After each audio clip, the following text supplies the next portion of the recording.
What's a game sphere? Only the most sophisticated spherical experience ever created by humans, and it's spherical. Welcome to Demasked. My name is Fresman. Today I'm joined by Zarithya. Zari, how you doing today? I'm doing pretty good. How are you? I'm doing very well. I was actually recommended to you by a mutual friend of ours, Planet Clue. Yeah, they're cool. Yeah. Well, we had talked about like console restoration and whatnot, and they pointed me toward a video of yours, the 16-player Game Boy game. Yeah. Man, that was a trip. Are you ever going to do anything like that again, or was it too much of a headache? I mean, I do plan on doing like tech projects like that and making videos about them. It's a little bit hard to be consistently discovering things in 30-year-old video games, though, so I don't know if I can hit that niche quite so often. But yeah, in general, like tech projects, I love doing them. I'm actually working on something right now. If I don't know, do you ever like insert like video parts of this, or is it just like audio? I can insert video parts. Okay, because I got something cooking, and I don't know if you wanted to check it out. Yeah, I was like, go ahead and tell us about it if you're wanting to. You don't have to spoil anything. Oh, I mean, I'm already kind of posting this to all of my social medias, so people will already know about it. This is my next project. You ever watch Drake and Josh?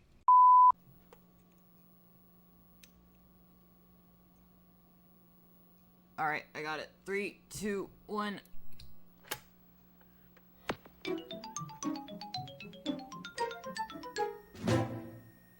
Oh my god. Yo! Yes! Oh yeah!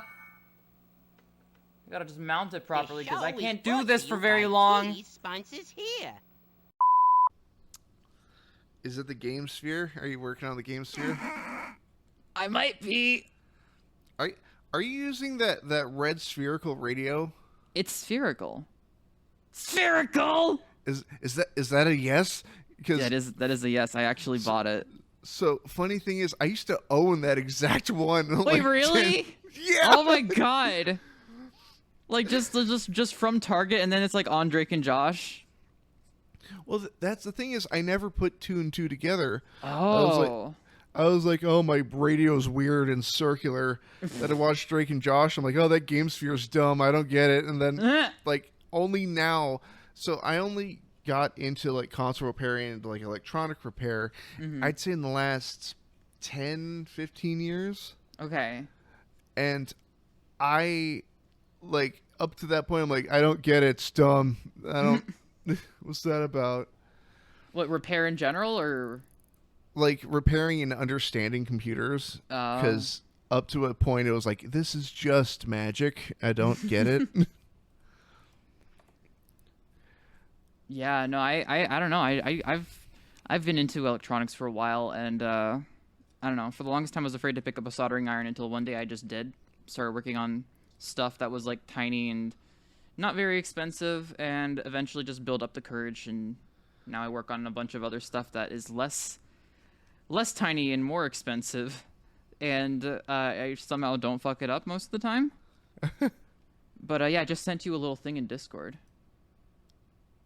Is that thing running fucking GameCube games? I'm putting a GameCube in the Game Sphere. Oh, that's fantastic.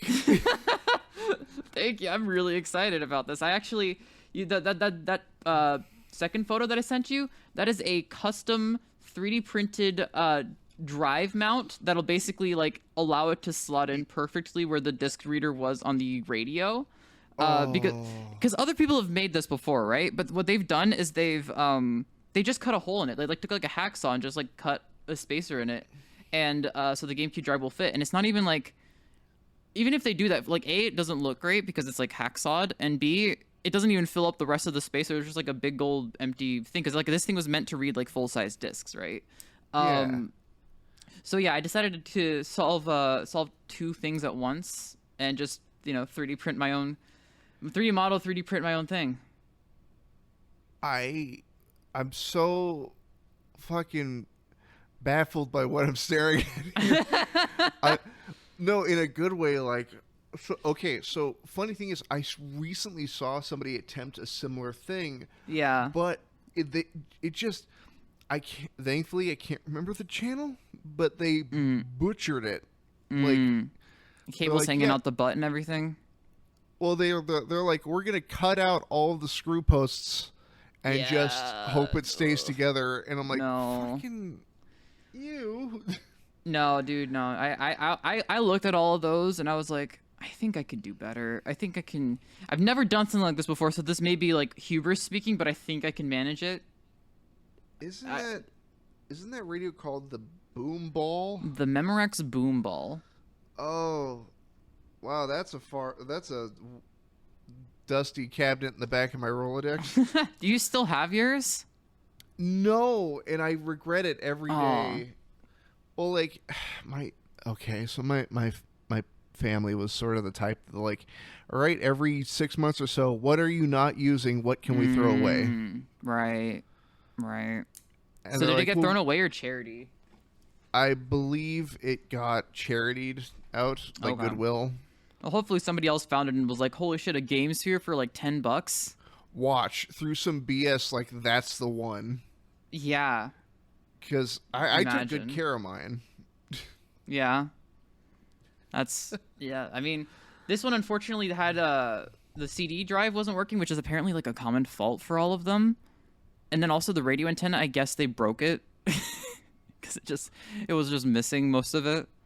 Well, so, yeah. Well, I mean, the CD drive not functioning, at least in my heart of hearts, makes sense because it's always sitting at that weird angle. Yeah, I don't know what's going on with it, but it just didn't even spin up. How long have you been working on this? A month, maybe less than a month since I got it. And you already got like a working. I mean, all of my effort so far has been into 3D modeling and printing, and getting all of the dimensions right for the drive insert. I have yet to do like, how is it going to mount? How am I going to actually get all of the signals from the laser and everything? Because I can't put just the disc, the GameCube stuff like sitting up there, like at an angle or whatever, if I don't want to cut. I'm trying to avoid cutting as much as possible. So, I gotta get like extensions for the motor ribbon cables and the laser ribbon cable and everything. I don't even know if that's gonna work, but I gotta try. Where's the controller input gonna go? Well, see, here's the thing. You know the play and stop buttons? There's 4 that are the perfect size for GameCube plugs. They're not even. It's insane. It's perfect. They're not too big. They're not too small. They are literally Goldilocks sized for GameCube controller ports. Or if you really want to go down a route that you just don't need to, you could have just turned those buttons into the controller buttons. Oh God, no! I mean, I could. No, Jesus Christ. No, I do want to make like a weird controller that I'll be able to use for this. I have some ideas. But for now, I'm just like, let's just keep it at GameCube controllers and leave it at that for now. But yeah, I do intend to reuse like as many other buttons as I can for other functionalities, like obviously power for power. One of them is going to be the reset button. I don't know what I'm going to do with all the other buttons yet because there's no other buttons on the GameCube, but we'll figure something out. Yeah. I'm really excited to see the finished product. Hell yeah. I think, and you said this clip is for me to put in here in this interview. Yeah, if you wanna. Future me, like, just put a cutaway. Like people got to see this. This is fucking awesome. Yeah, dude. I like getting all of the measurements like just right for like where does the sled rail go? Where did the gears go? Where does the motor spindle like go? Like, getting all those was ridiculous. I actually had somebody, very kind member of the built Discord named Wesk, who's done like a bunch of other 3D scans, because he actually has like a 3D scanning like tool that he'll bust out for this stuff. And I just like posted in there, like, hey, I saw people have scanned like the shell of like, and the controller. They've done all this stuff, but I don't see anybody scanned the disk drive shroud. And he was like, oh yeah, I gotcha. And he just comes back with something that I can use to make easy measurements, and it's perfect. So just huge shout out to Wesk. Have you dabbled at all in 3D scanning? 3D scanning, no. Never. But getting one would be really cool, but they're pretty expensive as far as I'm aware. You can make one out of a Xbox Kinect. Oh geez, that's interesting. Maybe I'll have to do that, because I have Kinects.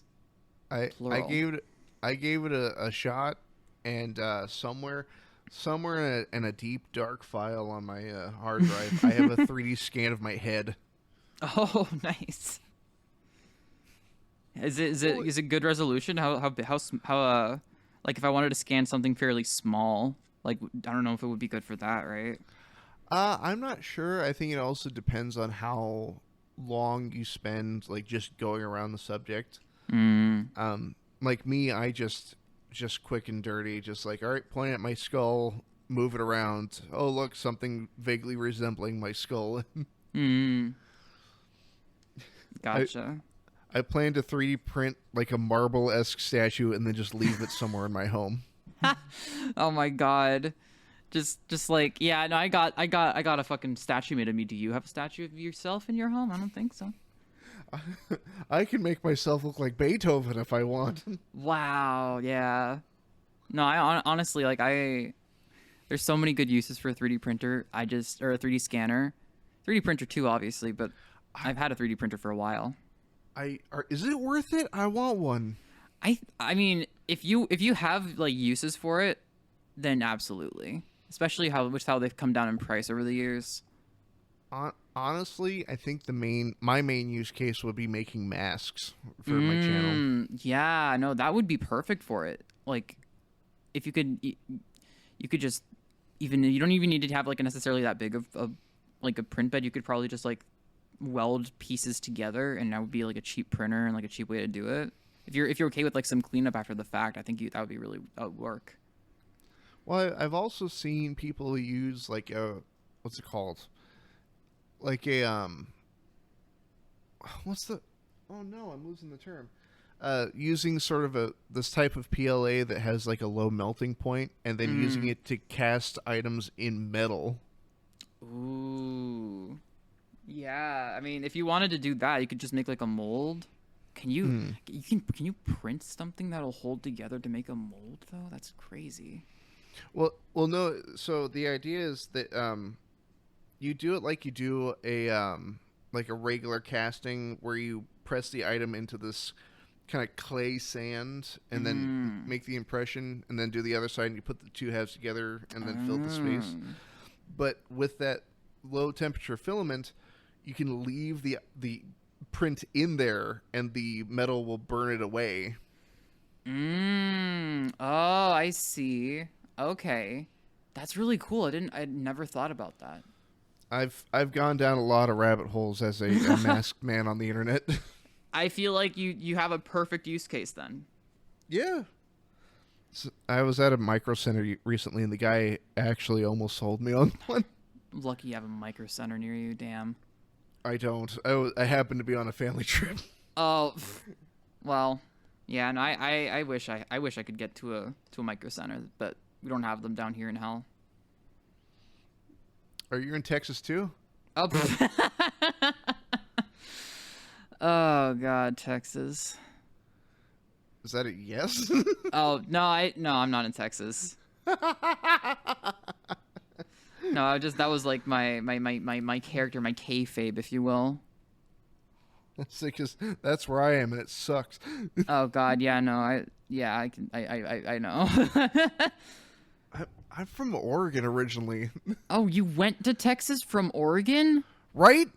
What? Why would you? Right? Well, so that's funny. The question you just asked was asked to me by every stranger in the month leading up to me moving. Yeah, because what?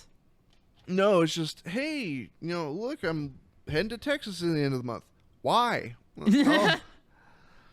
It's got to be for like a job or something, right? Actually, education's a lot cheaper here. Oh, yeah, okay. So my partner's getting their degree, and then we're heading back to Oregon afterward. Okay, yeah, that That's makes sort of- sense. Okay. Yeah. So it's temporary. Okay, so you got an escape plan. That's really all that matters. As the do shock not- waves as the shock waves rolling in behind me. Basically, yeah, Texas just kind of over there imploding. I didn't expect to get this bad. I'm not even going to say what. I'm just going to say I doesn't expect it to be this way. It's yeah. I've heard many things. You know what the worst part is? What? Up to recently, I sold firearms. Oh. Well, So I got to see the people I don't like up front. oh no. Witness themselves arming themselves, God. What's going on there, brother? Jesus Christ. The world is a fuck. Return to internet. 13 billion dead cops. That, or as Luigi once said with his back turned, that's how it is on this bitch of an earth. Oh, dude, for a second I thought you meant like what? Let's go, Luigi. Like Oh yeah, it was Yeah? Luigi. Oh, okay, yeah, it was Luigi. Yeah, okay, that makes sense. Yeah, I'm not referencing any other Luigi. No, there's no other famous Luigi. I think the Nintendo made up the name Luigi from whole cloth. Yeah, but sculpted from clay on the mountain. Yeah, Mario they got from their landlord. Luigi had to be created from his rib.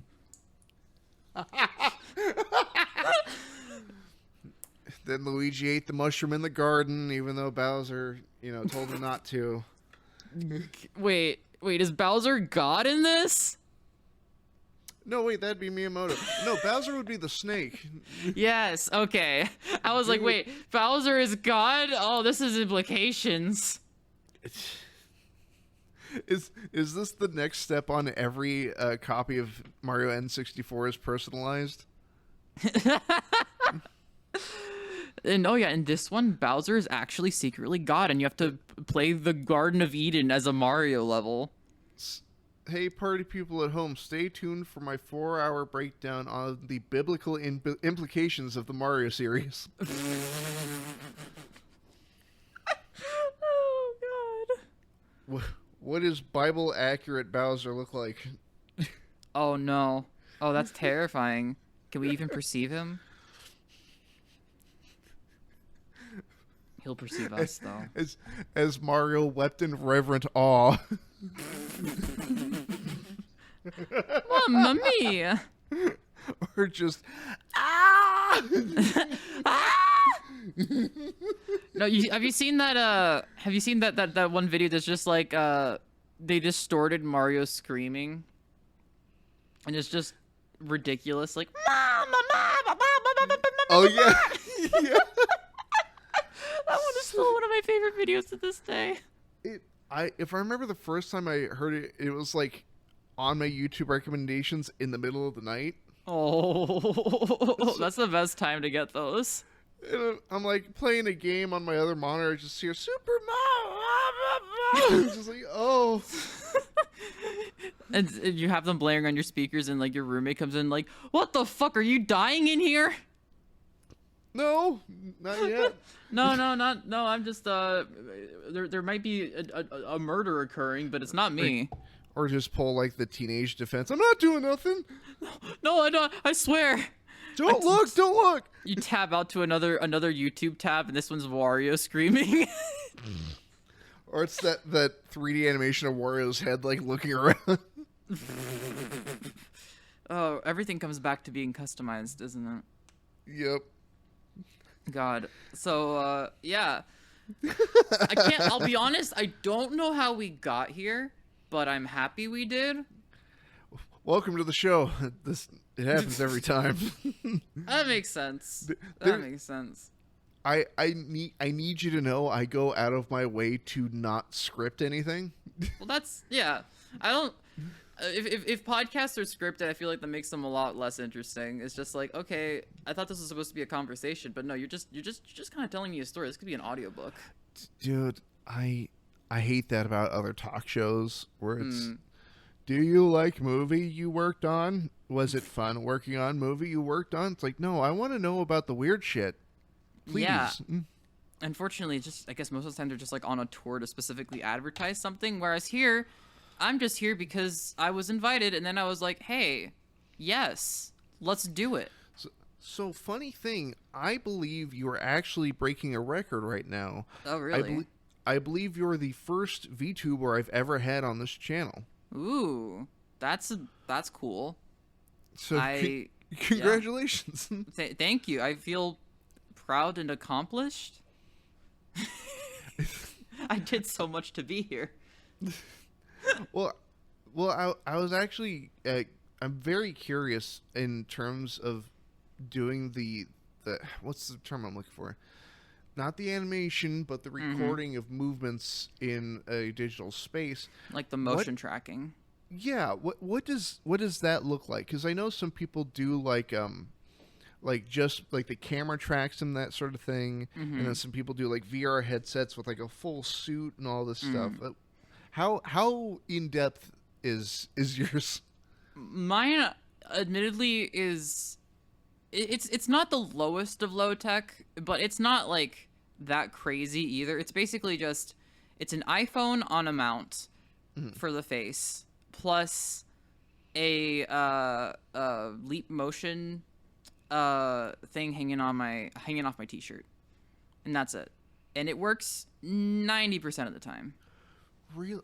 So my main guess was a like VR headset with the two hand controllers. Yeah, I know some people do it that way, but I don't want to be encumbered while I'm on stream. Just having the thing attached to my shirt is fairly encumbering on its own.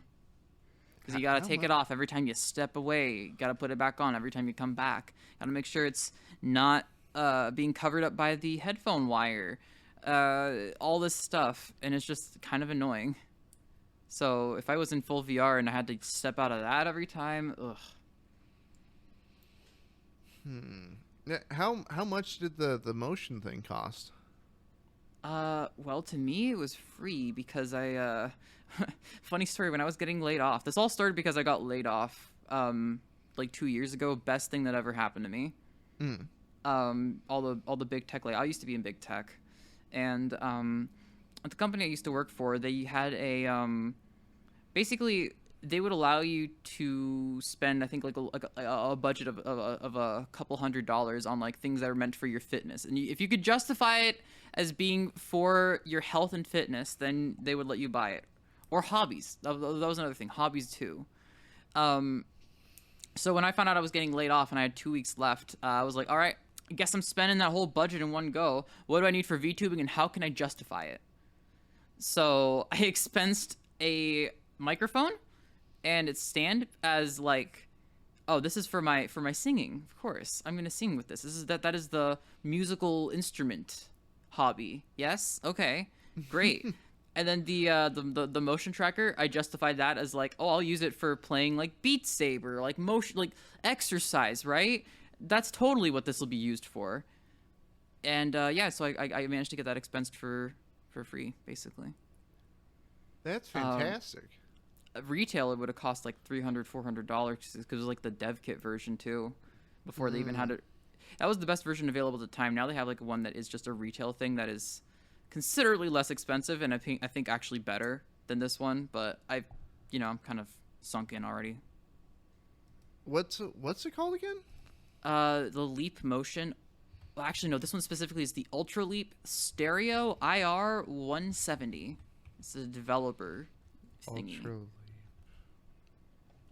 Oh, okay. Yeah, and they make a bunch of other like little hand tracking tool products as well. But this one was specifically the one that I have. I'm gonna have to look into this because, like, while probably not gonna be VTubing from myself, I would like to incorporate the motion of 3D models in some of my videos. Well, I guess it would depend on what you want to do. Like, if you want to do like full like 3D animation, like full body movements, as opposed to like I'm sitting in one place and I'm tracking myself at the computer, you might want to think about like a VR setup kind of thing, you know, at that point, because like if you want to be able to like get up and move and everything, yeah, it's gonna be a little tough with this. Well, like the idea I've been wanting to do is covering video games, but having a character representative in the actual 3D space. Yeah. But, yeah, you could. Yeah, if you want to do that without having to manually animate it, and you just want to do like kind of a cheap mocap, VR is honestly pretty good for cheap mocap.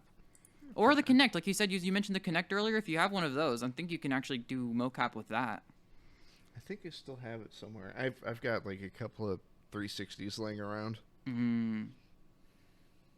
Yeah, and yeah, that's right. You said you got into repairing stuff, right?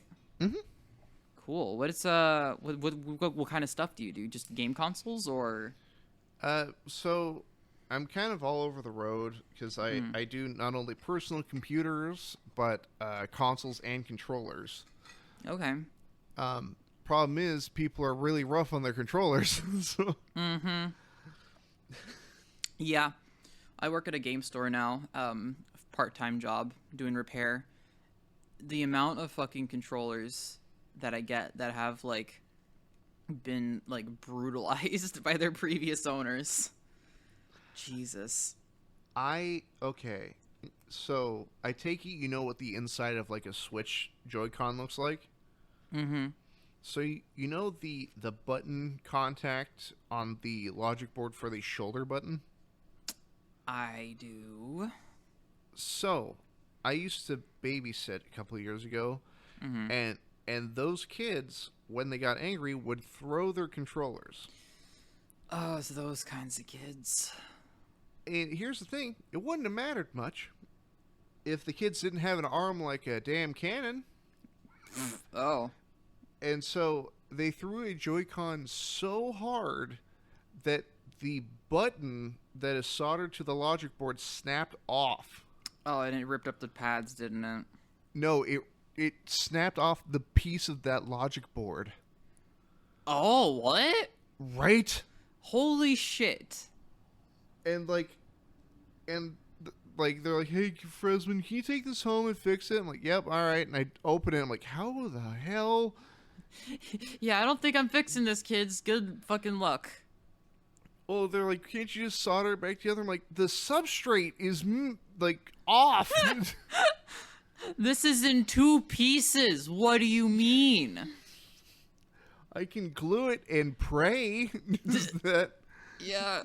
I mean, I guess, yeah, people have done that, but, like, it's always the worst issue is when it's perpendicular to, like, the direction that people are going to be using it. Right. Oh, God. Like, my little brother had a 2DS XL that I bought for him that I replaced the top screen on, which, by the way, never do that. Not worth it. 2DS XL is super cheap. You will not get the money back. I want to do it for fun. But God, that is a bitch. But yeah, I gave that to him, and he ended up dropping it. And, like, you know how the 2DS XL is, like, it's like the new style, so it has, like, the extra buttons and everything? Yeah. It has, because it has like ZR and ZL as well as R and L. Yeah, 3 out of 4 of those buttons, the pads were just ripped clean off. So how? I don't like. He just dropped it really like on the worst possible spot, I guess.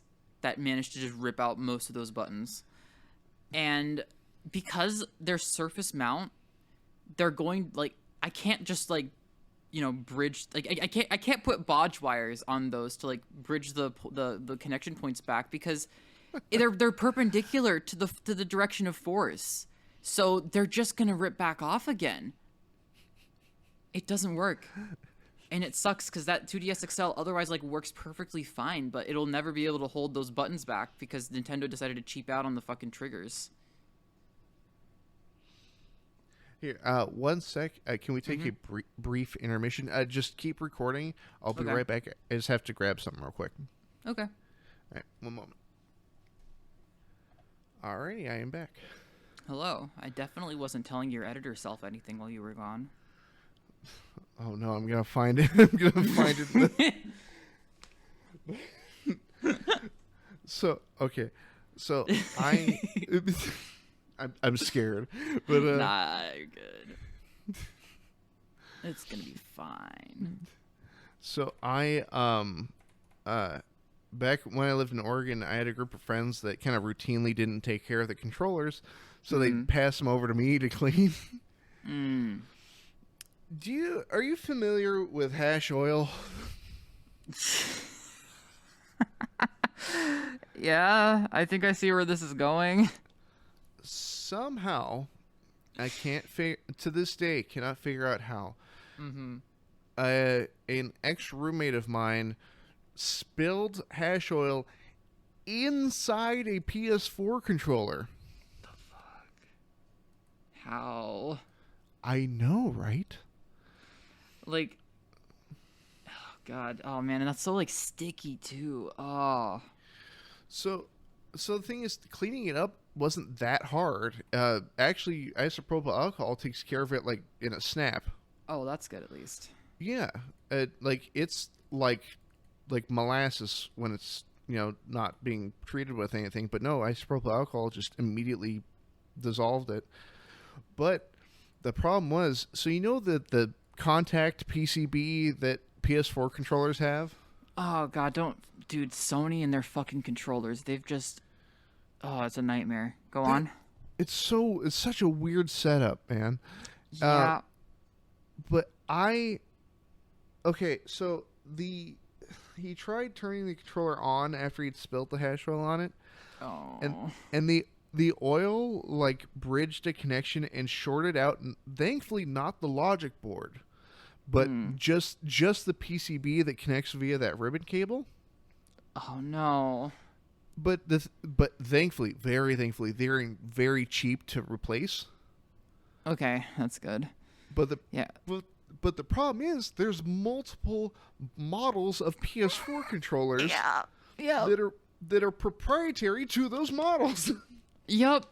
Dude, no, I feel that. It's not just the PS4 controller. It's every fucking controller Sony's ever made. Has like a billion silent revisions. So like if you have like a cracked front shell and a cracked back shell on a PS3 controller, good fucking luck pairing the other two halves together to make one fully working controller, because the halves probably aren't made from the same mold. Ugh, it's so bad, dude. It's such a nightmare working in the store with those. Or a absolute personal favorite of mine, which is the fucking batteries in PS4 controllers. The connector that goes to the logic board can change. But the problem is, I then look up the model, buy it from a, I guess, reputable retailer, and they send me the wrong one like 3 times in a row. I mean, did you look it up by model number on the back of the controller? Yes. Yeah, that's why. Because literally, the model number on the back of the controller could mean like 5 different variants. Because they don't. It's a silent revision. They don't change it. So I probably have to go off like the model of the battery itself, huh? You literally have to make sure that what's in the photo matches what you already have. That's the thing, I did, and then they still sent me the wrong one. Oh well, in that case, I don't fucking know what to tell you. They just messed up. Like I'm sitting there with the battery in my fist, and I'm just like, yeah, that's the right connector, and it's the right voltage and everything. And then it gets here, and it's like, no, this is the same battery as my other controller. Yeah, you gotta. At that point, that's them fucking up. I wish I had a retailer like in person that I could walk into. Yeah. No, that's something that really sucks about getting that kind of shit shipped to you. It's like, I gotta go through the process of like returning it. Ugh. I didn't return Sucks. them. I still have them. Oh no. You didn't It's- even tell them that it was like the wrong controller battery? No, I was just like I kind of went dumb with it. I was just like, at least I have some spare batteries, haha. That sucks. Yeah, I. So what got you into electronics, not only repair but like modding, like we've seen with the boom ball? Well, this is the first time I'm doing anything on the scale of like modding, like creating stuff like that. But I've had what got me into all of this stuff is just, I don't know, just I've always had a fascination with electronics. Even though I was like too scared to pick up a soldering iron for most of my youth, I would always like take stuff apart just to see how it works. And I would use scissors to cut wires and everything. And my parents would always be looking at me like, "Wow, she's gonna make something cool." And then I don't know how to put it back together, so I just kind of throw it away after I'm done. I was just like, yeah, I don't know what I'm doing. I just wanted to take it apart. I don't know, but one of the first things I ever fixed was actually my childhood copy of Pokemon Yellow. It was not booting. It was starting to a white screen. Was it the battery? No, the battery wouldn't cause that. All the battery is going to do is make it so that the save file doesn't like save. It doesn't retain the save. The battery was only for the SRAM. But that was actually caused by, you know how like you're pulling the cartridge out, you're putting it back in, you're pulling it out, you're putting it back in. The PCB on that thing is flexing. It's flexing a little bit whenever you do that because it requires some force to make sure that the contacts are actually touching. So over time, connections inside the cartridge, like to the ROM chip and everything, can fail. So like there was just like a loose leg on like the ROM chip. So just solder that back on and it booted. I've been having a similar issue with pardon me. A similar issue. I have a copy of Pokemon Blue. But I know for a fact that the battery's dead. I'll have to get a new one.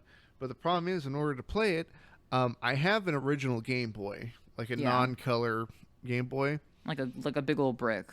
Yeah, and I'm scared to work on it because my mom gave it to me. Aw. And so I don't want to fuck it up. Yeah. Does it have the vertical lines? I don't know. All I know is that, you know, like the the protective screen cover / border. Yeah, did that fall off? It did. Oh. But If you still have it, it's fairly easy to glue back on. I think I do. I just don't know where it is. Like, because some of my stuff's still packed away. Yeah, But- no, I get the desire to not work on stuff that like means something to you, and that's really the big thing. That's like taking the leap from shit that doesn't matter to something that really does matter to you, and you really do not want to fuck it up when you're fixing it. It's scary, but when you do fix that thing that matters, oh, it's so gratifying. And also, you have to remember, these are consumer electronics. It's not like it's a personalized thing necessarily, right? I know that there's sentiment attached, but you, at some point, it has to be like, you know, if you got to replace the screen, you got to replace the screen. If you fuck up the screen, and you just got to replace it, and it's gonna be okay. So the thing I'm worried about is the ship of Theseus paradox. Oh yeah. I mean, as long as the outside is fine, like, swap the inside. Like, it's gonna be the exact same. That honestly, that's how I treat my my PC. If you ship a Theseus through PC.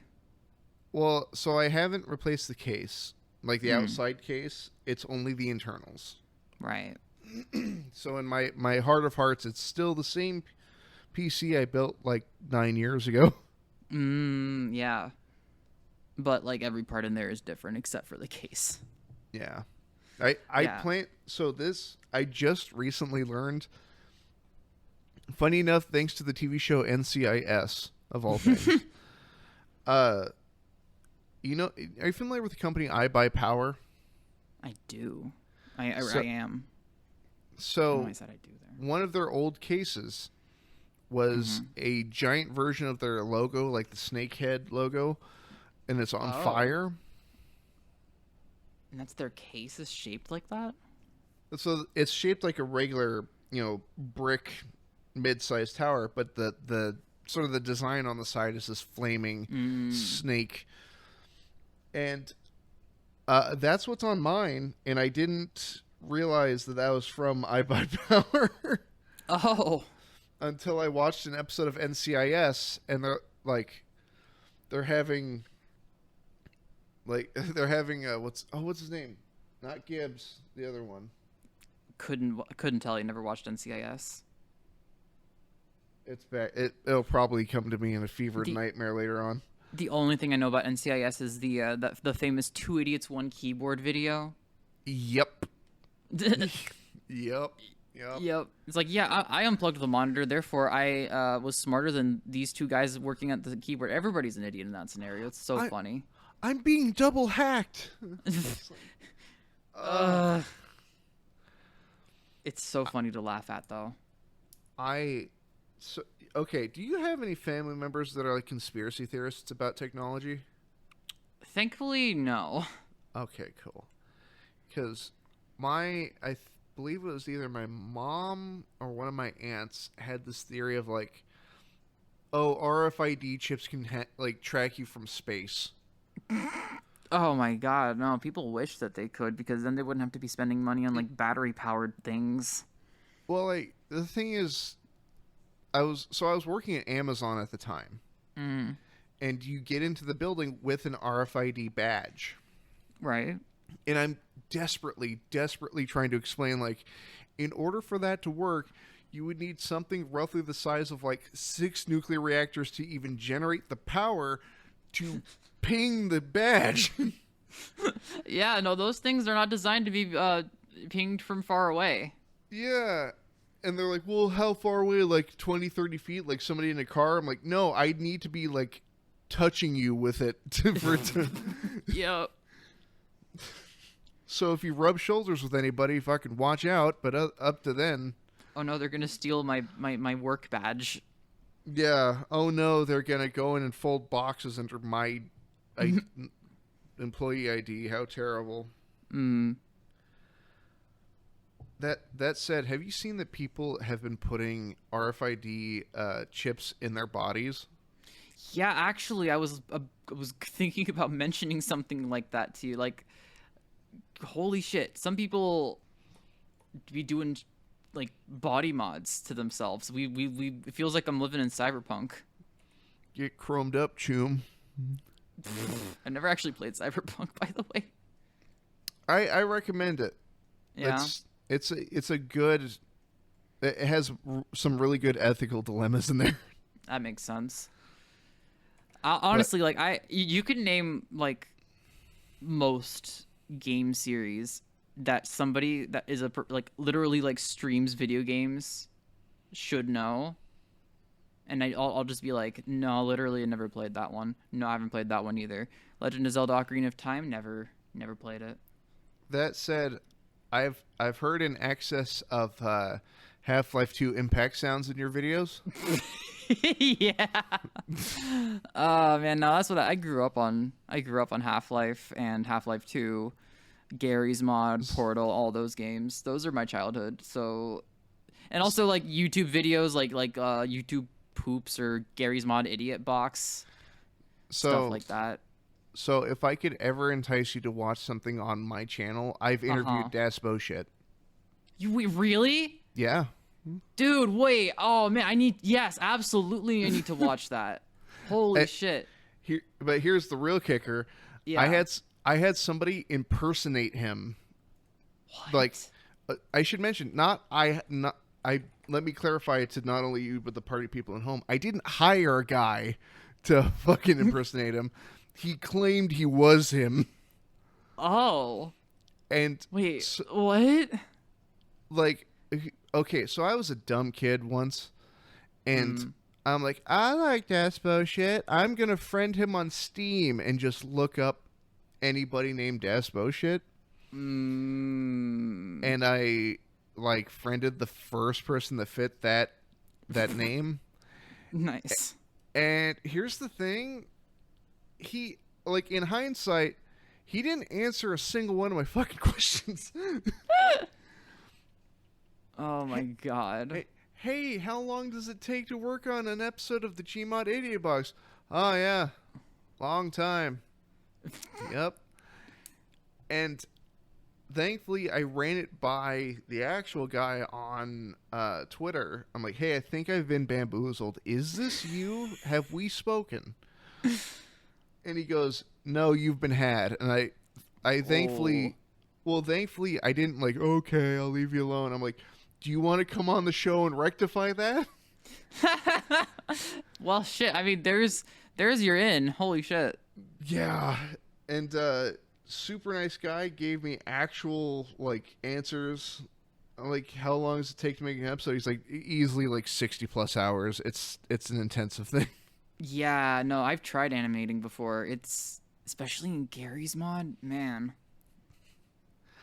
I've had like a multiple year long like want/dream to do it, but I need to get a custom model made first. And I don't know where or who to go to for that. Yeah, that's oh, you gotta go to like, I don't know, VGen. Have you heard of VGen? No. VGen is well, it started out as primarily for VTubers, I guess. But it's basically just a website where you get to do commissions. You can commission people to do stuff for you, and people can do 3D model commissions. You can do assets for the stream commission. Just kind of fucking whatever. And I don't know. I like it. It works well for me. Well, so I recently made a 3D model of my mask, but the issue is I have no clue how to get it into Gary's mod. Oh, yeah. I mean, I think you can even commission, like, porting, that kind of stuff. But no, once you have the model, I feel like it's not that difficult. I feel like there's tutorials like how to Blender into Source. You know? Like, I think there's an add-on you can even get for it.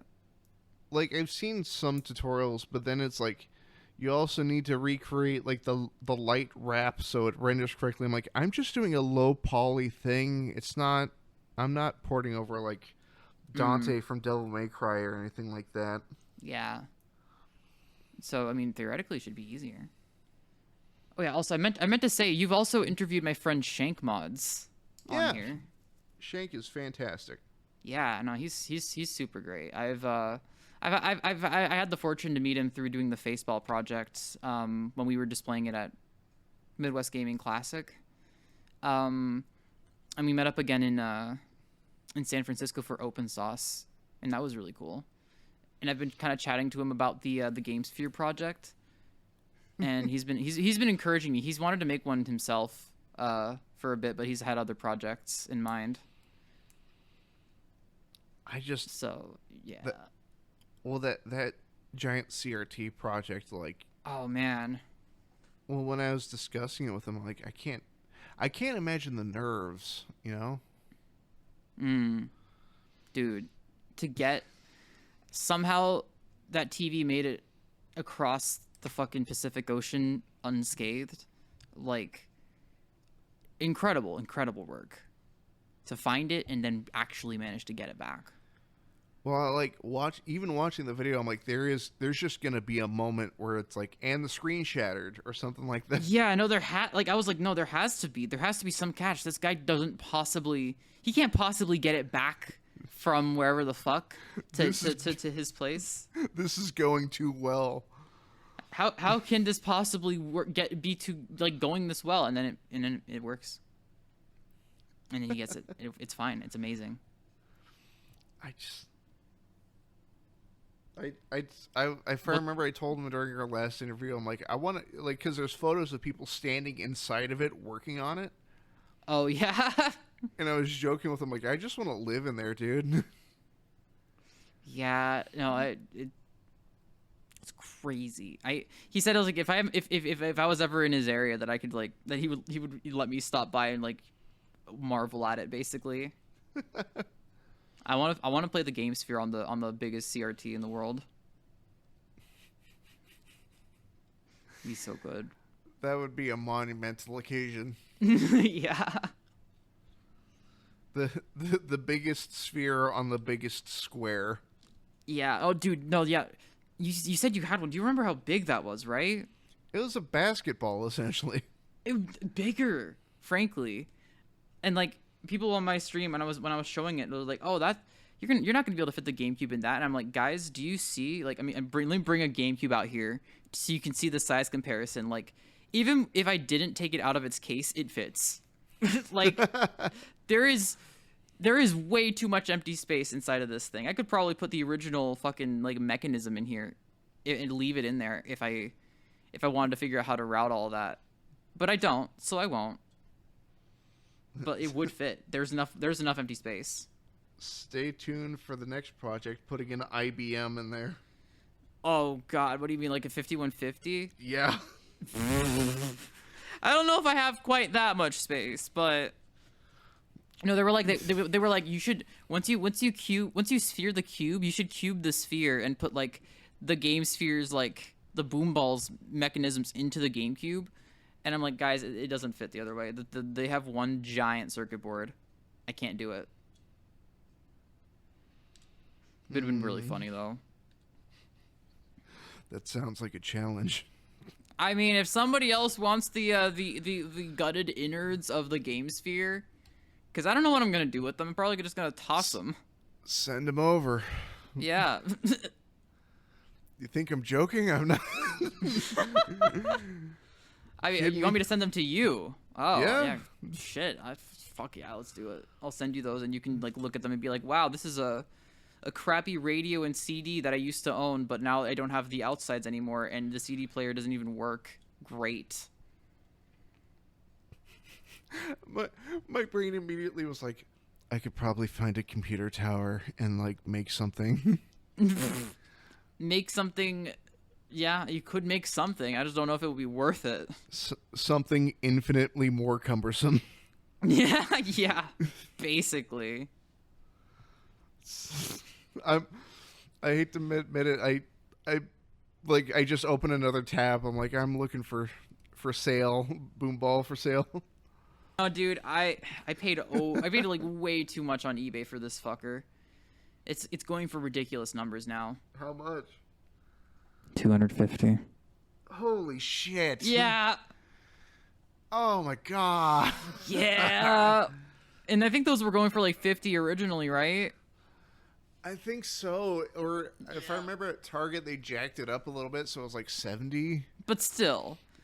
And what's annoying is that Shank, he already bought Game Spheres. And he has 3 of them. I like how you're not even calling it a boom ball.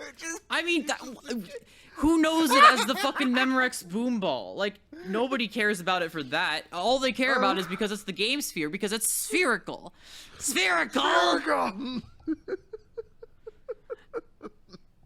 I also like that we don't get to find out anything else about the Game Sphere. It's just that it is spherical, and it has the most obnoxious startup theme ever, where the guy just talks to you. I'm dizzy. I laughed a little too hard. Oh my goodness. I like. What? Well, I'm sitting here like, what could I stuff the innards of a boom ball into to make it like worse by its original comparison? And unfortunately, my first thought was toaster. What? You want to make a toaster into a CD player radio? Is that so wrong? I mean, I'm not gonna judge. I'm not gonna judge, even though I really want to. I'm not gonna lie to you. I'm staring at my hands here and just like, do I even have the ability to do that? I mean, all it would take is just the ability to cut this circuit board in half and then be able to remember how to connect everything back up in the end. Because like that's like the thing. It's like you can do it. People have done it with like Wii's, which are a lot more complex. You just have to follow the traces and just wire those together, and you could just fold the circuit board in half, like a bootleg Tim Swift or Phil Swift or whatever. Do I leave the heating element in there? Sorry, the heating element? In the toaster. Oh, in the... Oh, you want to be able to toast things, too. I want my toaster to play me Franz Ferdinand's Take Me Out while it burns my toast. And also melts the CD conveniently. It's a single-use CD player. And the dial timer is linked to the volume, so the louder the music, the longer it cooks. The louder the music, the fucking darker the toast burns. All right, hey, what how dark do you want your toast? Oh, you want it like Inagata Davida? Okay, gotcha. Here, put these earmuffs on. I hooked up my stereo system. You're gonna really like this. God.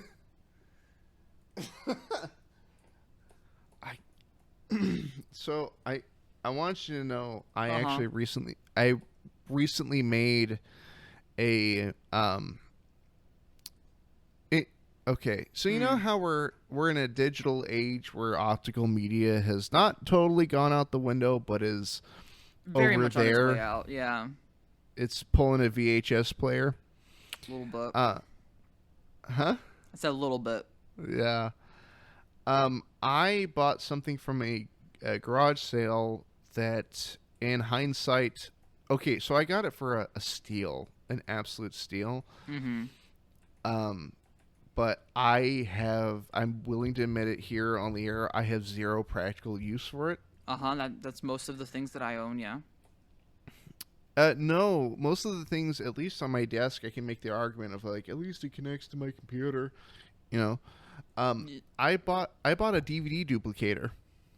Oh, one of those, like one of the ones that has like it's like basically the size of a PC tower, but it has like 8 DVD drives.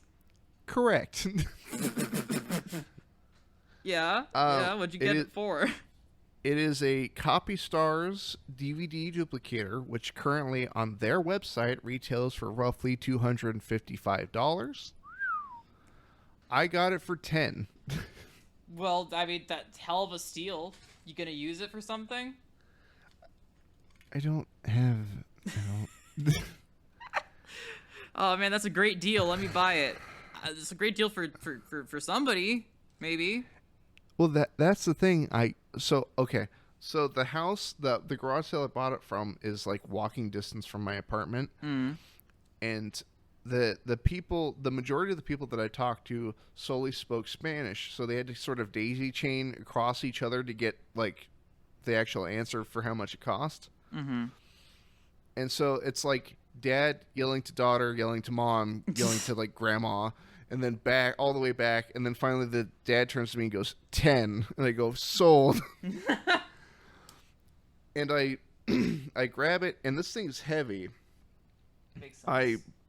I put it on my shoulder, and I realize that my partner has left and driven the car back to the apartment, so I have to walk in the Texas heat with this giant black square on my shoulder. Wait, why did she leave? To go back to the house. Oh, she just was like, oh yeah, I guess he's doing something. Let me just leave. I don't think he'll need me to carry anything with this. Well, no, if I remember, I mentioned like, no, I can like walk if I find something, but I wasn't expecting to find like a 40-pound brick. And then want that 40-pound brick. Yeah, and so I get back to the house and I set it on the kitchen counter and I go, look at this wonderful thing I bought for $10. And then my partner goes, what are you going to use it for? And I go, shit! You didn't even think about that until you got home? It's like, wait, what am I going to use this for? You just saw the thing and you're like, want that. God, Cool. I feel that. Coolest piece of technology I could use for something. I don't know. No, dude, I have to restrain myself now because I can't keep buying things. There's this e-waste place that I would pop into sometimes, and just like they would resell what they could, but a lot of the stuff they would have to like put in their put in like basically like the e-cycler box where they would just take it and like pretty much just melt it down for scrap metals and whatnot. Yeah. But I managed to rescue a few things from that, and I'm like, oh, my apartment's running out of space a little bit. Maybe I shouldn't be taking everybody's e-waste. And now I work at a game store where like if we can't sell it, it gets thrown away. Like if it's not worth repairing, we can't justify keeping it around. So I've taken home quite a few things from that e-waste as well. And I am drowning. Help me. Give it to me. Oh man, fuck, dude. I'm a little bit of a bleeding heart when it comes to electronics. Like I want to save it all. I want to go to a good home, and I can't do it. So I've been toying with the idea, and I've kind of floated it to the actual owners and proprietors.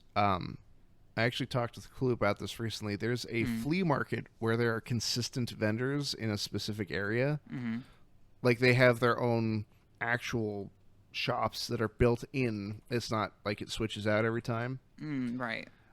And I've been tempted to go in there and cut a deal with them. Like, hey, I will take your broken controllers and your old controllers, take them home, fix them, clean them, and you can sell them for a higher price, and I get a percentage. I've also been toying with this with a local game shop. Okay. Well, because they not only sell, they have actually a really good pick of, I guess it's considered retro now, which hurts my soul, but like Xbox 360 stuff and whatnot. Yeah, that hurts. That hurts. But it's retro, but it's so true. But they do have a bin of defective items for reduced cost. Uh-huh. And I've talked to one guy about it, and I've been tempted to get a hold of like the owner of the stores, of like, hey, I can take your defectives home and fix them and bring them back here. Okay. Because a lot of the times they will put tags on them as to what's wrong with them, and a lot of them are super easy fixes. Oh, yeah? It's like, oh, here's an Xbox One with a defective disk drive. I'm like, you just fucking clean it. Like, that's... I mean, you hope. You hope. Sometimes it's not that. Sometimes you're like, oh, this will be easy, and then you get it, and it's like, oh, no. Oh, Jesus Christ. It's a whole thing. Oh, God. And then you're just... Well, yeah. Well, like, they even have a giant bin of, was it Guitar Hero controllers that don't have the wireless fob to them? Oh, like for the PS2 kind of era? No, for like Xbox One, PS4 era. Wait, and they have dongles? Oh, did they have dongles at that era? It was like those early Rock Band ones where you have to like plug in a receiver. Oh, interesting. I didn't know about those. I thought you could just connect them like a regular Xbox controller. Well, my thought is, at least for some of the Rock Band ones, like you could probably just put like a Bluetooth receiver in there. I mean, yeah, just like plop a freaking ESP or something. ESP32. Yeah. Probably just. I actually bought something that I affectionately call the toilet seat controller. Yeah. Look. Okay. Hold on. I'm gonna look this up myself so I can send it to you. It's called the Intel Wireless Series Gamepad Accessory. It's something, all right. And it looks like a freaking toilet seat. What the hell? Yeah. Why do I want it? I know, I wanted it too for some reason. And I bought one like basically new old stock. Nobody fucking wanted it. The batteries were rusted to hell, but the thing had never been opened. And I'm gonna shove an ESP32 in that or something. I want so that I can like use it as an actual controller, and then I'll use it for like one stream and be like, this sucks, and then like never talk about it again. And then you throw it away, and then it boomerangs back. Yeah, it does look like a boomerang too, doesn't it? God. Oh man, I was gonna say it was showing availability on Amazon there for a second, but then now it says unavailable. Oh no. They don't have toilet gaming. No, I don't know why. I thought you were gonna be like, yeah, I put a monitor in my bathroom. Yeah, no, we game on the toilet seat. Yeah, we game while sitting there. Yeah, I could see it. I could see where that would come from. Yes. So I'm like, where are you recording this right now? Oh yeah. Oh yeah. Look, I'm just in the bathroom right now, man. Just sitting over here in the bathroom. Definitely. I'm getting an echo right now. Oh yeah, that was intentional. Oh, okay. I'm like, did something break? Did I do something wrong? No. I turned on the echo to give more of an impression of bathroom. Oh, do you have a soundboard by chance? I do, yeah. How do you set that up? What do you do? I've been trying to do something like that. I mean, there's a lot of different ways. GoXLR has something built in for that. But there's also like what? What are you saying? Oh no, I was just wanting to I was wondering if I could map sound effects to hotkeys on just my keyboard. Yeah, I mean, there's plenty of ways to do that. Like there's stuff that I use for streaming. Streamer.bot can do that. The Stream Deck app can do that, but you want it on your keyboard, so not that. But yeah, there's definitely ways, and it'll just play them through. Oh, but then if you want to route it through your microphone input, you're gonna have to do like a virtual audio cable type thing. Yeah, and then it'll the program will mix them together. Windows Audio is fuck. It's a fuck to manage, but there is a way. People have done it. I've been trying to toy with doing new things. Sometimes I just don't know where to start. That's always the hardest, just not knowing. But the thing is, as long as you do start, you just begin the process of investigation, you'll figure it out. That's what I've found. Well, I mean, there's a piece of advice I give people when they're wanting to start YouTube. Is that you will suck. Yeah.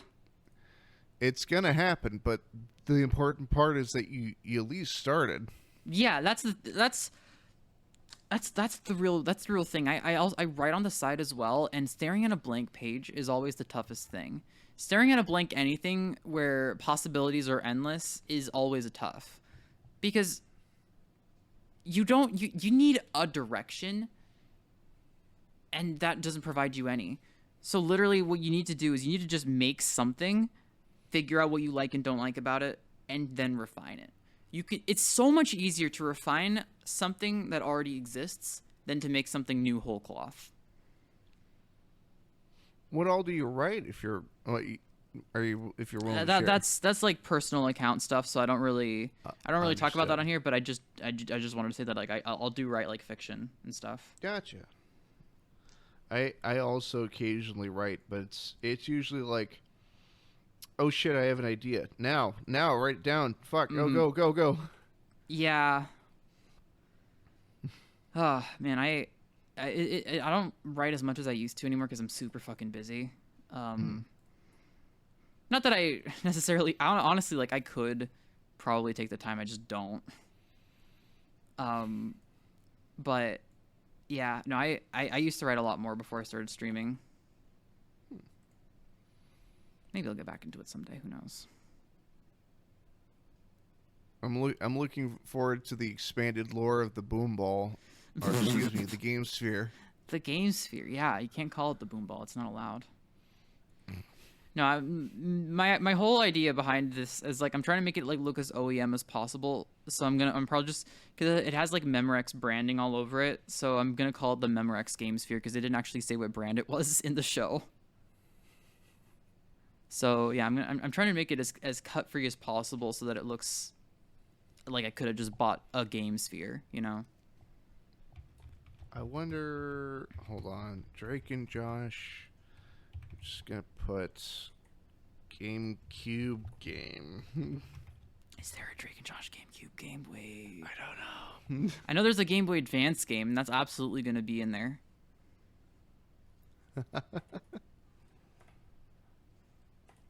No, it's just on the Game Boy. Yeah. Damn it. So close.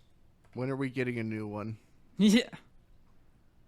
We need more Drake and Josh TV show video games.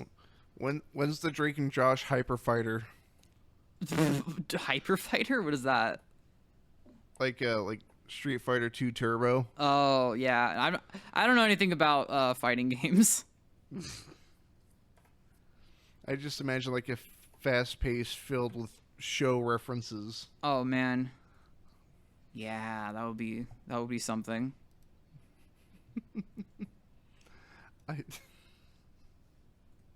What? Do you think Drake and Josh could work nowadays? I don't know. Like if you're trying to make a show like Drake and Josh now, I don't know. It certainly has an element of cheesiness that I don't know would fly nowadays necessarily. I feel like people have gotten used to like a lot more sort of like even in kids shows like there's an earnestness there that wasn't present in like mid 2000s shows as much. At least the ones that I've watched, which maybe that's my own bias. Well, my thought is, what if they do a follow-up? Yeah. The original actors. Drake and Josh, the next generation. Drake and Josh, the Revenge. Drake and Josh Ultra Turbo. No, yeah, I mean, I don't know if the original actors would be such a great idea to bring back, considering Drake and Josh EX. the expanded universe. No, I don't know. For me, the show is just like it was the genesis of a lot of my sense of humor, a lot of just weirdness with like playing with words. A lot is a lot of what they did. Like, man, I'm blanking right now, but they did a lot of that on Drake and Josh. They would always like you know that one meme that's like, I do not control the speed at which lobsters die, like that one. The shit like that. The way they worded things was always just like I was always always in such a way that would make me crack up. So I feel like that kind of like cemented like the style of humor I go to a lot. You know. Do you believe that humor has shaped your channel? I think so. I mean, the humor, that sense of humor has shaped how my sense of humor is, and my sense of humor is definitely, that's my channel. I pour pure concentrated myself into my scripts, into my streams. I can't not make my kind of humor jokes. I showed a have you watched the Faceball video? I have. Okay, you know that skit at the very beginning? Mm-hmm. It's just like a lot of me's. Mm-hmm. I showed that to Clue, and at first they were like, "Oh God, no, this is terrible. This is so cringy. You can't do this." And I'm like, "But I want it. It's my sense of humor. I liked it." And they eventually they thought about it a little bit more, and they were like, "Oh, actually, you know what? It is very you. You should keep it." See, the fact that somebody's going to call it cringy would power me up. Like, yeah, that too. Like I am fully aware that my brand of humor, like human humor. No, my brand of humor is just purely puns and dad jokes and just shit like that. I basically set up that first like minute and a half that's like, if you don't like my humor, you're not gonna watch this video. So if you stick around, you're gonna be into it. By the way, the introductory video on your channel is phenomenal. That cover of Modern Major General. Yes, I am the very model of a modern small-time VTuber. Originally that wasn't gonna be my introduction video, but then I just was like putting more and more effort into it, and I'm like, oh my god, this actually just works as like a general intro to my channel. Shit. It gets the point across perfectly. Yes. And eventually I'll update it for other stuff that I do, because I've started leaning more into the tech stuff since I started doing that. Oh, so before I forget, I have a fun little tidbit. Yeah. So I mean, it's on the Discord thing. I am a masked man on the internet. Mm-hmm. But with that comes certain issues, like how do I cover my eyes? Yes. And I was using nylons for the longest time. Nylon, like okay. Like stockings. Yeah. And it worked pretty good. And I think it works better if I say it out of context. The furry community helped fix my masks. Yeah, that makes sense. They would know. They would know, wouldn't they? Well, it was okay. So I have this mask. It's sitting right here on the desk next to me. Here, I'll probably get a photo of it here in a sec. But it had this problem where it's made out of fiberglass, and it conducts heat really well. And so the hot glue that would hold down the nylon would melt, and then it would just like pop off. The problem is I'm at like a convention or at Ren Fair, and I can't use my mask.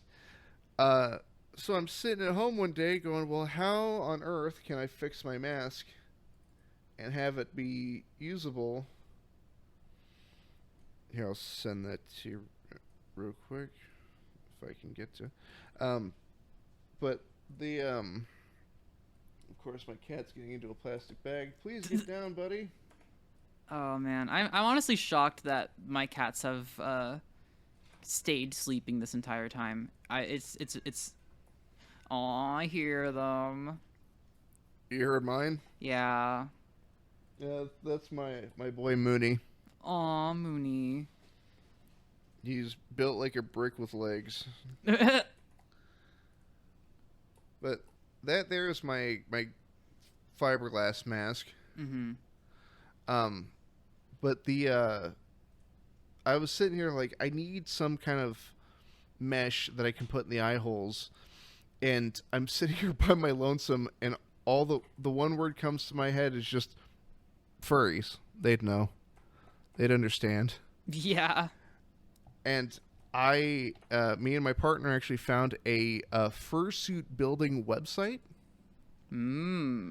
But where they sell the raw materials.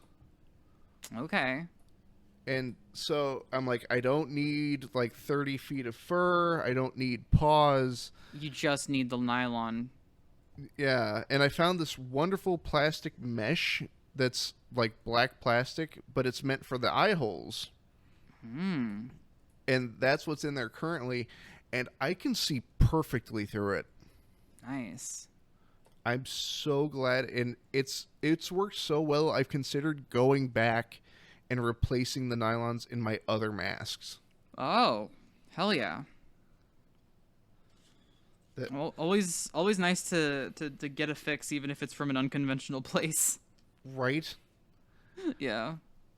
Well, so I don't think I've mentioned it that often on here, but I have a collection of masks. But they're all the same design, the pink and the blue stripes, but like the shape of the mask changes.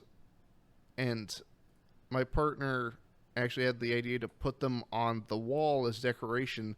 So now occasionally I'll look over my shoulder and there's a wall of my face staring at me. I see. Is that a little unnerving? A little bit, because I see the mask as my own face in terms of YouTube, Right. and so like even when somebody else puts on one of my masks, I'm like, that's weird. Yeah. No, I get that feeling because I've had somebody borrow my model for something a while back, and it felt I imagine it felt fairly similar to that. I was like, oh, this is weird. You're like piloting my body. Ooh. Like you're watching security footage of yourself that you don't remember. Yeah, like a freaking doppelganger just came in and like is just pretending to be me.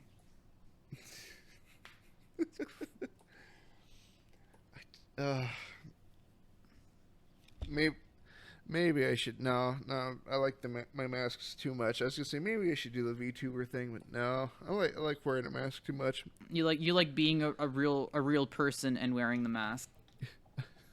I'm made of meat and fiberglass, and that's before I put on the mask.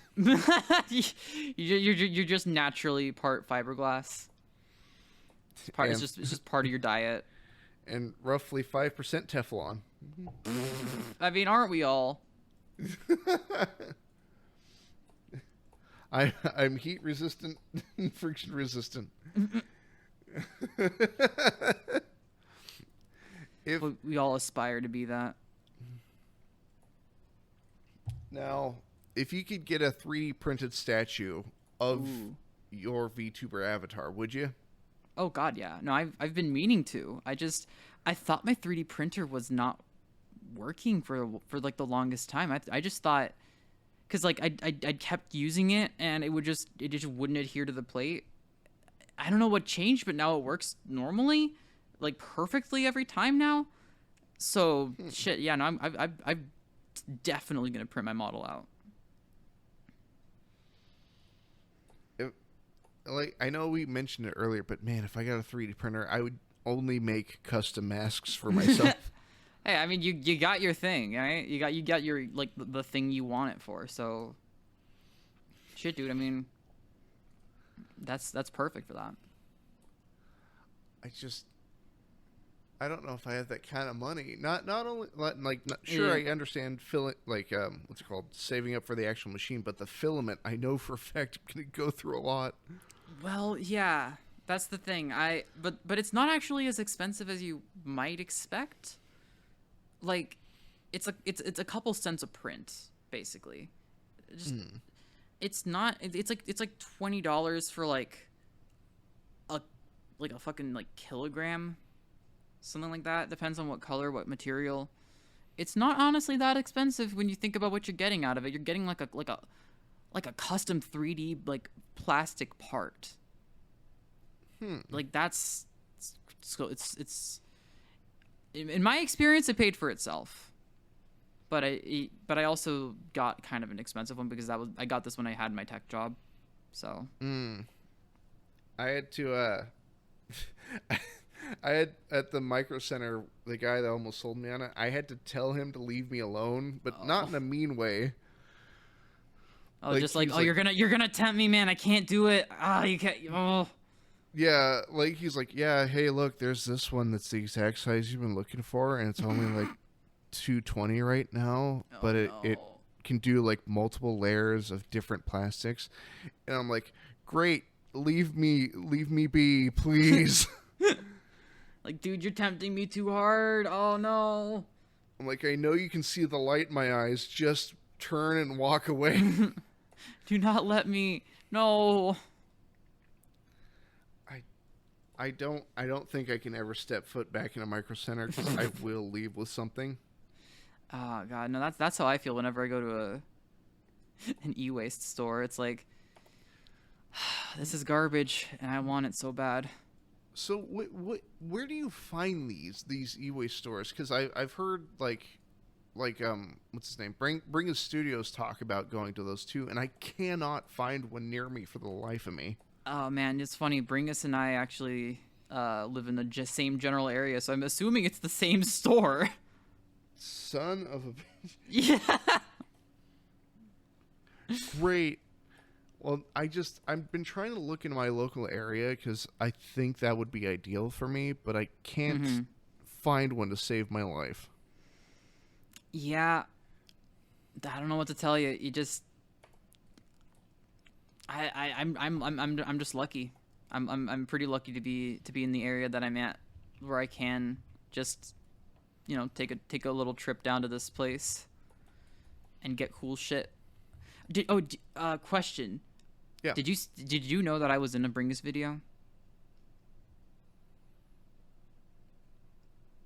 Trying to see if I can possibly call out which one.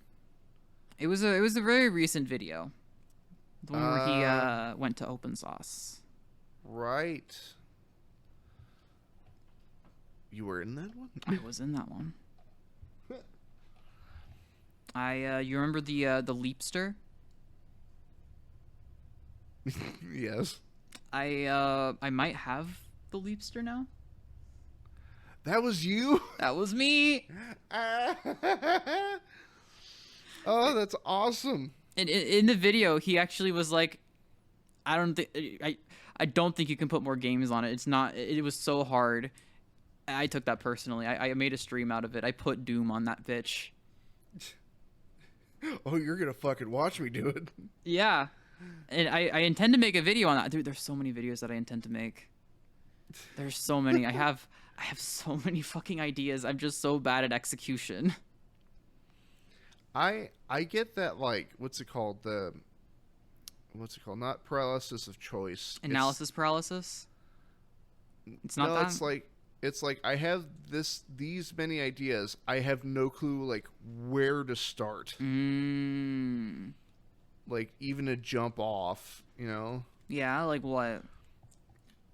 I've been toying with an idea that what's it called? The working title is "This Isn't a Computer," and it's taking the guts and electronics out of one thing, putting it into the body of another one, and making the original buttons and interface functional with them.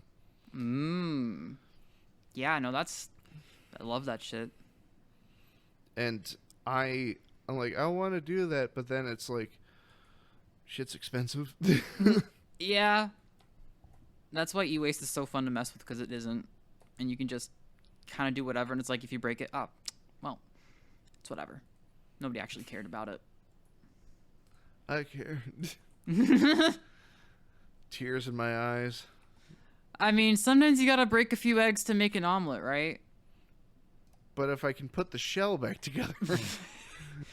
I mean, see, that's the thing. You experiment on some shit you don't care about, and then that lets you know what to do for the things that you do care about. Then I can become stronger for it. Exactly. Or what's the term? Okay. I love quoting. I'm a big superhero nerd. And I love quoting Ultron. Oh, okay. And my favorite vaguely threatening sentence, even if it's for something simple, is "You'll understand when you see. You'll understand."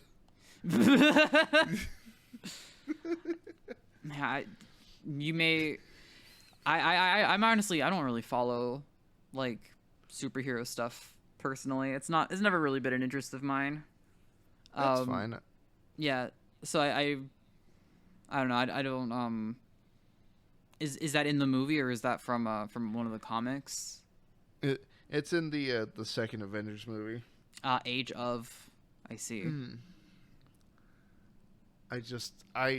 Most of the time when I'm at the house alone, I will quote supervillain monologues at my cats. Oh God, I feel that. Man, I do. I'll do something similar to that. I'll just like, but for me it'll be like I'm quoting the entirety of like steamed hams or something. Vice Principal Chalmers. Oh, Superintendent Chalmers. Oh, prepared for an unforgettable luncheon. Yeah. Like I do all that shit, and I also, I don't know if you know this, I do a little bit of, well, I wish I did like actual professional voice acting, but just like on my stream I'll do like voices and stuff. I've done voice work in the past, but I not fell out of it. I just haven't really put myself back out there. Yeah. And I want to say about 5, almost 6 years ago now, oh, this is fun out of context. I once accidentally voiced a school shooter. I'm sorry, accidentally?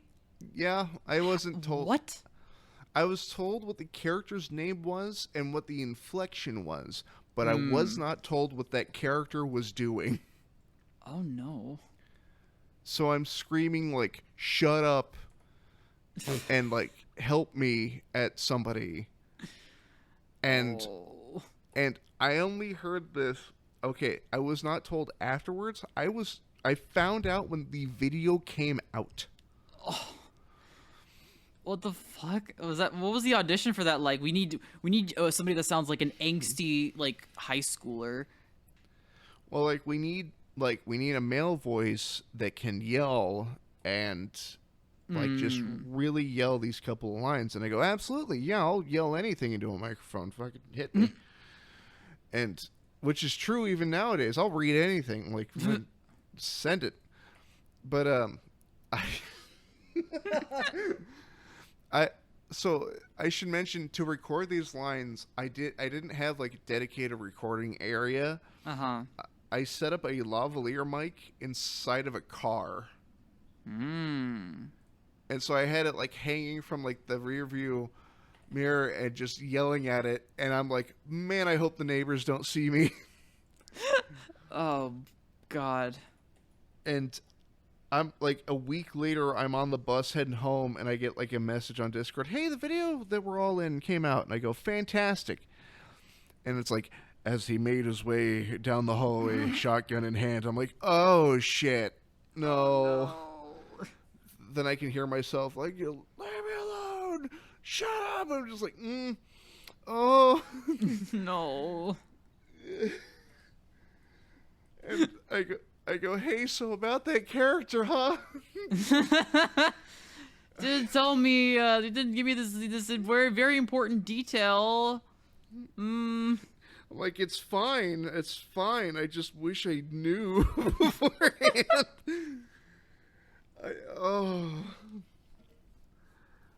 Not my greatest shame, but it's up there. God. That said, I'm praying for the day somebody is like, I need you to read this really stupid thing. I will be there in a heartbeat. Yes. Man, I need to be doing more like casting calls and stuff. Like, I want to be in stuff, but then I don't actually do anything to get into stuff. Yeah. Yeah. I've signed up for like 1 or 2 websites. It's like, get, voice acting roles. Ha ha ha. And I'm like, I never check on it in on it. Yeah, no, I feel that. I have specific I have like, just doing whatever voices people need, but there's also like I have some specific impressions like hi, Jimmy's mom. Hi, Mrs. Neutron. Hi, Mrs. Neutron. Are you gonna finish that croissant? Or the sound that always goes to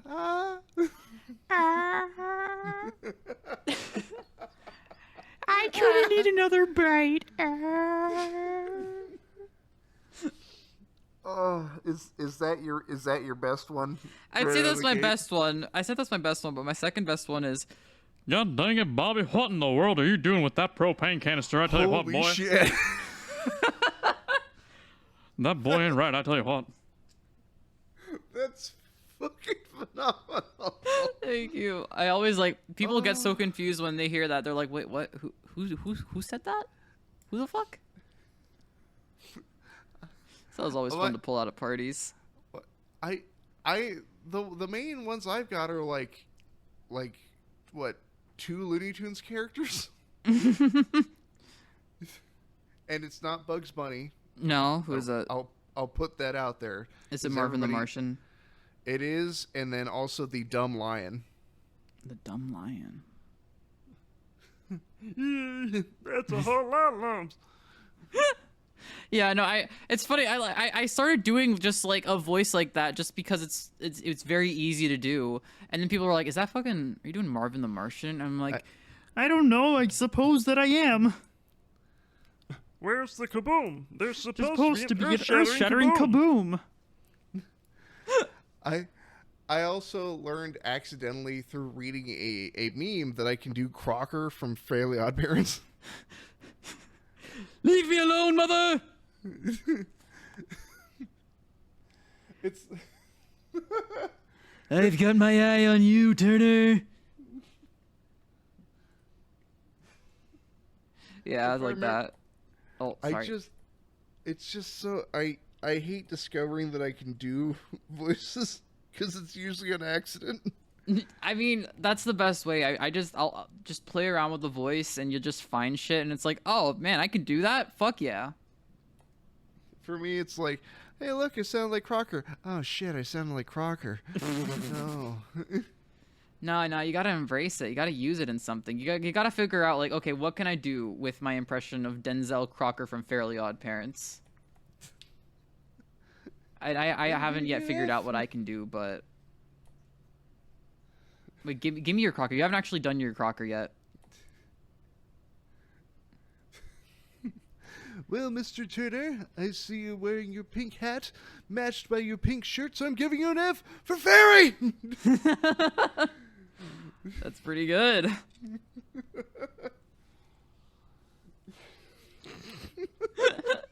Dude, doing voices is just fun. That's not what I thought I'd be doing today. You didn't think you didn't think you'd be pulling out your Crocker impression on your podcast? No, I don't think I ever have. Oh well, that's what happens when you got somebody that's interested in voices on it. Does this count as my VA reel? Just upload this as your VA reel, like, and just be like, yeah, it's about like, I don't know, an hour 50 into the recording. Just skip to there. No, you gotta listen for the whole thing. No, yeah, you don't even tell them. You just like, oh, it's in the podcast somewhere. It's somewhere. That's how you get You're more gonna have to viewers, find right? it. You'll understand. When you see, you'll understand. You'll understand why we needed all this context. An hour 50 will lead up just for. Oh. Okay, but now I gotta hear something specific. Oh. The Crocker freak out, like, it's all because of those very good parents. I don't think I can fucking top that. Oh my god. If I remember, I did the laugh like one time. Oh, I haven't even tried to do the laugh. I know that it's tough. The one impression that I completely abstain from. Joker. Oh boy. I abstain. But you have one? No, I Oh. don't. I refuse to even try. Well, because it seems like everybody goes for the Ledger Joker. I mean, because that's like the most iconic one, I guess, for a lot of people. They grew up on it. I don't remember when that movie was new. Yeah. Yeah, me too. Oh, we're old. Make me feel old. Dude, come on. My old bones. I love the young people. How many times we got to teach you this lesson, old man? Seriously. I would give time off of my lifespan to do like a perfect Mr. Lawrence. Oh yeah, Plankton. Yes. But like his entire range. Yeah, no, it's a great voice. Oh brother, this guy stinks. Yeah, I can't do it. I can't even get close. Like if I try, it's so embarrassing. It's like, I'm gonna steal the Krabby Patty secret formula. It's not even close, dude. I can't even. The only thing I can get close to is that meme edit somebody did where, you know, instead of like, good gravy's naked, it's, oh, what the fuck? Oh, hi, baby. Oh, one of my cats has woken up and decided to join me. Hi, baby. Aw. I have 2 babies. This one's Kobe. What's the name of the other one? Toner. Like a printer? Yeah. Because they're brothers, but, like, he's, like, pretty much all white with, like, a few spots of black. Yeah. And so I'm like, oh, the printer ran out of toner when they were printing him. And is Kobe named after like the DVD / stereo company? Not quite. I don't really know. I named him, originally it was Cobalt, just because I've had that name in my back pocket for years for like a pet. But then I found out that didn't really fit him, so I renamed him to Cocoa Bean. But still Kobe for short. And he's just a sweet baby. So I have one Lynx Point Siamese cat named Mooney. Aw. He's big, fat, white, and gray. And then I have one that is a Fire Point Siamese, and his name is Bean. Aw. Oh, Flame Point. Excuse me, I'm being corrected by my producer. But Bean was simply named that because that was the shape he was in when he was born. Aw. Like a little kidney bean. Because I could grab him in one fist. Oh, you were there when he was that small? So I have a fun story about that. Yeah. So me and my partner used to live on a piece of land out in the middle of absolute nowhere. Mm-hmm. And I'm talking like nothing for miles in any direction, that sort of nowhere. Yeah. So they had a ranch cat that was pregnant at the time, or we were kind of uncertain if she was pregnant because she was larger, but not like the baby bump large. So we're like, maybe she's just fat. And she mainly stayed in the main house while me and my partner were in like a smaller converted, let's just call it a shed, a tiny home. But I went over to the main house to grab something, and I can't see very well in low light. Like I have glasses, but like if the lights are off, I'm blind. But I walk in and I can see the shape of the mom cat, and I go, "How's it going, cat?" And I hear, and I'm like, that's not a sound that cat should be making. And I look down, and there's just a little white kidney bean just laying out in a puddle on the kitchen floor. To which I promptly responded, "Holy shit!" And I ran back out of the house to grab my partner. And like it had just happened, like still covered in goo. And like me and my partner run in, flip the light on, and I'm just like, what do we do? What's the plan? Did you know that cat was pregnant? No. Like I said, we were just like, maybe she's just fat. No, yeah, right. But then that happened, and it was her first ever litter, so she only had 2. Oh. And we got him, and he's been a real pain. Oh, God, I feel that. Well, like, you know how there's like learned behavior, and then there's sometimes like pets are just born mean. Yeah. That's him. He's gotten better with age, but I've never seen a cat the size of a kidney bean hiss at me before. Oh no. Right? Little baby's so scared. Or angry. Well, not even scared. I didn't even like, boo. It's just like, oh, pet his tiny little head. All right. That's fine. Yeah. But now he's used to you, I hope. No, he'll still take a swing now and again, but it's more so playing than malice. Like right now, him and his brother picking a fight with each other as we speak. I'm seeing paws slowly race into the air. Oh yeah, like the cat's just getting ready to give him a whacking. Do your cats fight at all? They do, yeah. They love that. They love playing like that. Oh, bless you, baby. Oh, Tony just sneezed.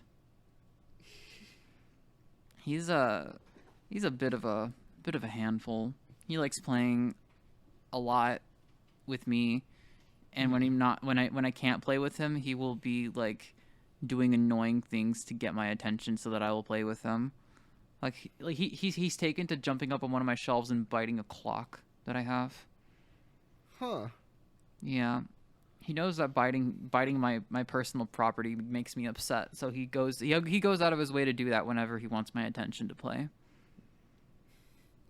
Mooney will just straight up sweep things off my desk. Thankfully, I haven't done that as much as I would have expected for, being cats. I'm very grateful for that. But then they do it, and it's like, God damn it, guys, will you, not, please? Well, he usually does it when he's hungry. Mm. But he'll... Then do you give him the attention? Well, it's never positive attention. I'm just like, dude, get down, please. Please. And, I don't... How do I word it? I'll occasionally baby talk my cats, but mainly I talk to them like they're human kids. Just yeah. Come on, dude. Man, could you not, please? There Would was... you cut it out? God. There was a night where he was doing that at 5 in the morning, and I had to be up in 2 hours. Oh no. And I pick him up, and I'm not oh, you gotta stop doing that. No, it's just look, dude, I need to sleep. I need you to understand that I need to sleep, and I'm gonna feed you. We're gonna be friends after this, but for right now. Yeah, no, you give cats an inch, they will take a mile. My favorite joke thread is that I'm gonna sell him to the circus. Yeah, they'd want him there. You're gonna be under the big top tent, Mooney. All right, I think we are. What are we at? 2 hours now? Oh my God! Right? Yeah. Well, I Yeah. completely lost track of time. No, you're good. You're good. Oh my. Just wanted to make sure that we were not going for too long. So, actually, we'll start to wrap this up. Do you have anything outside of the game sphere that you're looking forward to on your channel that you're willing to share? Yeah, no, I've got plenty of ideas, and I'm hoping to just be able to start making more videos sometime soon. There's the Game Sphere project. There's a video that I'm making about my trip to a VTuber convention called Off Guy. Okay. Probably gonna make one about open source. There's a bunch of ideas in the backlog, and I'm really excited about them. I'm also really excited about. I'm gonna make a game show of some sort. Nice. Yeah, that one's very early in production, but I hope to get that out before the end of the year with any luck. Speaking of cats, my cat's trying to dig through something, and I'm too far away. Buddy, please, buddy.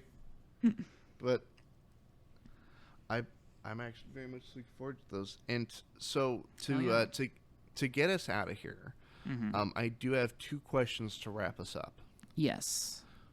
One, do you have a video that you're particularly fond of that you'd like to see in the description of this video? I mean, out of the ones that I have out right now, it's got to be my it's got to be the Faceball video. I got 16 players working on a Game Boy game. Oh no, Tony's awake. Oh God, he's gonna be a big butt. Oh, Tony, I need you to not bite my stuff, please. Return to bed. Welcome to Demasked featuring Tony. Sometimes his lip will get caught on a tooth, and it'll just look like he has a snaggled tooth, and he'll just he looks like he's constantly sneering.